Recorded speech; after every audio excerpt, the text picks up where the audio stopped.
the expectation for Tobias is that he'll be worth the max contract. And I think it's time for us to just get over that. Tobias Harris is not a max contract player.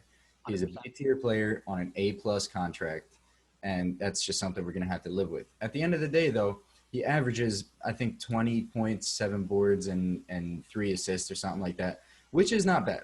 Which is a very solid third piece for most teams. That's um, a little bit lower than say like Kevin Love was having with Cleveland the year that they won the championship. So it's like for a third best player, yeah, he's on a bad contract, but we shouldn't be still expecting him to be a max player. He needs to do better than he did last night, and I think that'll come. I think he just needs to kind of get his footing with this offense, and I think if anyone knows how to get him into his form, it's Doc Rivers. So I Right. think it'll be okay.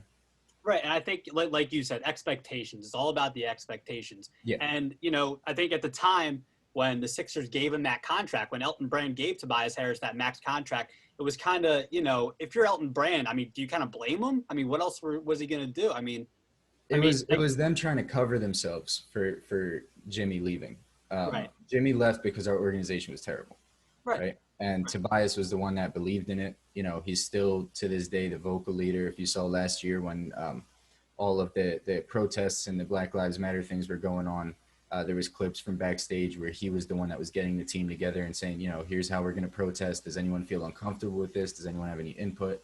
It was a great video. If you haven't checked it out, it's probably somewhere online. But um, he believes in us. So I think the least we can do is just believe in him and kind of just, he's not going to be that max contract player, but if he can be a good leader and if he can give us that solid 20 and 7, I'll live with it. I'm cool Right. with I it. mean, he had 10 points. We're not going to expect. We're not expecting this guy to give us 10 points every night. It's not going to happen. It was. Exactly. It was one He's never game. been that bad. He had his best 55 games of basketball under Doc Rivers, Yep. and he's kind of getting that max contract. I mean that 60% of that season was a big reason why he got that max contract.